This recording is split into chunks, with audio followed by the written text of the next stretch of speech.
Okay, from Kelat na in-order natin online. Ito ay yung, Kelat na hand drill, okay? So, i-unbox natin siya. Tingnan natin kung worth it ba itong binili nating ito. Okay, so unbox muna tayo.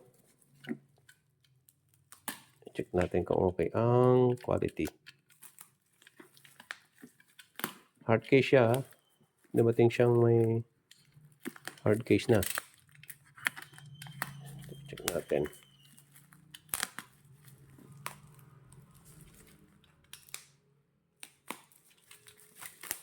Okay.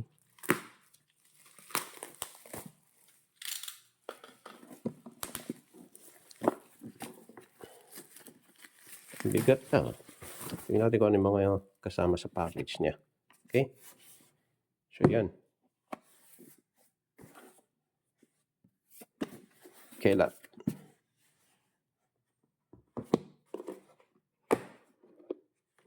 Okay. So, kasama siya dito ay mga drill na different sizes. Tapos, kung gusto nyong gamiting pang tornilyo, pwede rin. Then, ito guys, pagka masisikip or mga tight space. Kasi nabibend siya. Oh. Ayan. Okay. So, kasama na rin siya dyan sa package niya. Then, meron tayong ito. Panghigpit na mga okay, screws pala to guys. So, panghigpit na mga screw o pangluwag. Meron din siya. May adapter kasama. Okay. Then, meron siyang manual. At yung charger, meron din. Pero, hindi ko gusto yung charger niya. Mas gusto ko yung nasa dito. Yung diretso siya ditong sinasalpak lang. Okay? Ito kasi dito lang siya eh. Yan. Pero okay na din. Kasama sa package. May nabibili namang hiwalay. So, 2 batteries nga pala yung pinorchase natin. Yan. May bigat din naman kahit papaano. Okay? So, 2. At ito yung drill mismo, guys. Maganda, mabigat din. Okay, parang okay din naman ang quality. Ito yung pwedeng pampukpok. Okay? Yan. Then, ito pa. Kasama sa package. Hindi ko lang kung para saan to. At yung isang, ito. Or I should say, 2 na mahabang. Okay, Philip. Positive, negative. Okay? Plus, minus pala. And, okay. Try na natin. So, try natin. First time kong bumili ng cordless kasi usually binibili ko yung binili kong kailan lang yung hindi cordless with wire. Kasi yung naisip ko baka masira kaagad yung battery pag hindi ko ginagamit. Yun ang problema nito eh. Pag naka-stock, lalo na pag mga pang DIY lang, nai-stock yung battery. Yun ang problema.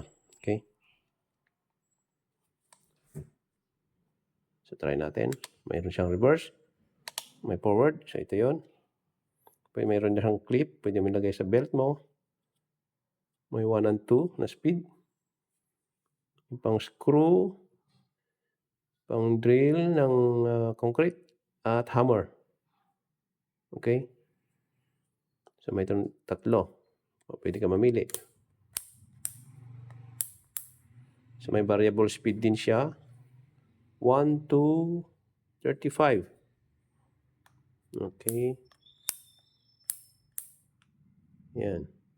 So, ito yung parang arrow na dapat mong sundan. So, naka-screw siya ngayon. Lagyan natin sa nating 1, 3. Yan. Yun, lumabas na yung ano niya, guys. Oh. May ilaw din siya.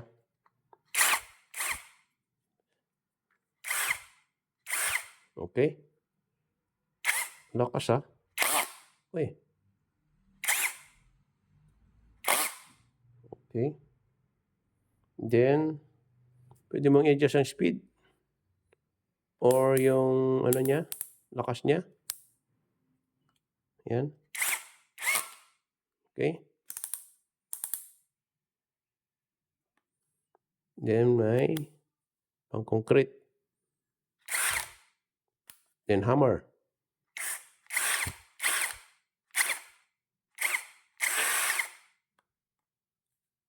Ganda ah. Mabigat ah. Yan, din tayo sa screw. Yan.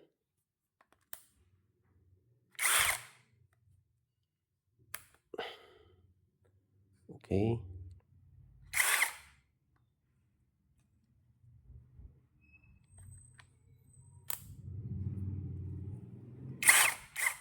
Then reverse.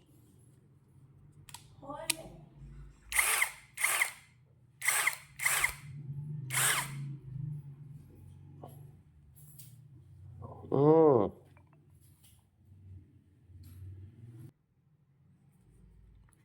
Okay, so meron siyang reverse. Ito, reverse and forward. Okay. So magandang pang ano ito mga guys, pang ano sa tornilyo. At meron din siyang battery indicator. Yan. Try din natin isang battery. So far so good naman. Next battery try natin. Oh, full bat din. Okay. Speed 2.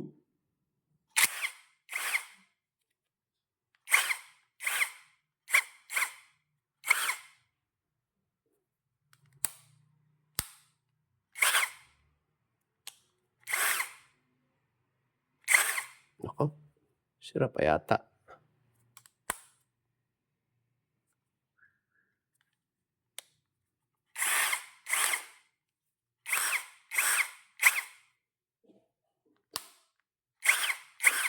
Yun, gumana na guys. Kala ko sira.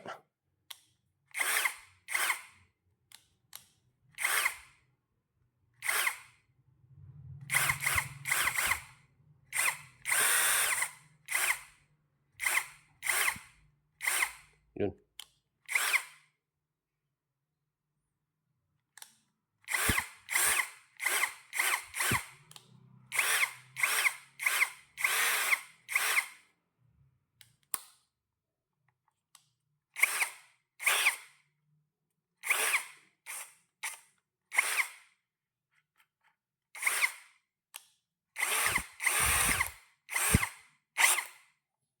Okay na okay. So goodbye siya para sa akin. And mukhang okay naman, mabigat. Mukhang maibubuga naman tong drill na to. Hindi naman siya ganun ka ano lang.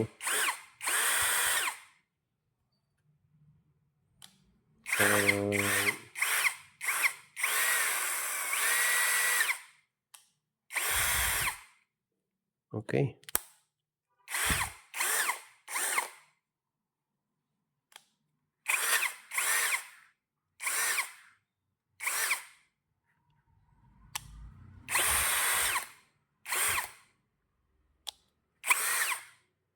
Ayos guys. Okay, so try din natin yung battery charger. Ayan. Okay, nag-charge naman. Pag nag-green, puno. Ayan. Yung second battery, try din natin yung pagka-charger niya. Okay.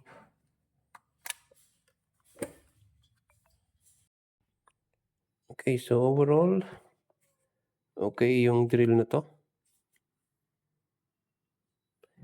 Ang hindi lang maganda sa kanya, sa napapansin ko, nasasagi ko itong button na 'to, yung reverse tsaka forward. Ma-accidentally mo siyang maipu-push na magche-change ka ng ano, operation. It's either forward or reverse. Para sa'kin, pero yun lang naman nakita kong ano, yung parang problema. Pero okey naman, hindi naman siya yung sira. Sa design niya, okey. So, good na good ito. Good purchase, mura na. Okey, mukhang tatagal naman. Although hindi pa natin na-try, pero mamaya try natin pang-assemble 'to sa mga nabili natin, okey. So, overall, recommended siya para sa'kin, recommended. Maganda siyang gamitin, matibay, bakal na 'tong kanyang knob na ano ba tawag dito, bakal na 'to. Hindi ko alam ang tawag, so bahala na kayo diyan. So, ito bakal na siya, hindi na siya katulad ng ibang ano na plastic lang, okey. Then ito, puwede mong pangpukpok. Alright. So, good.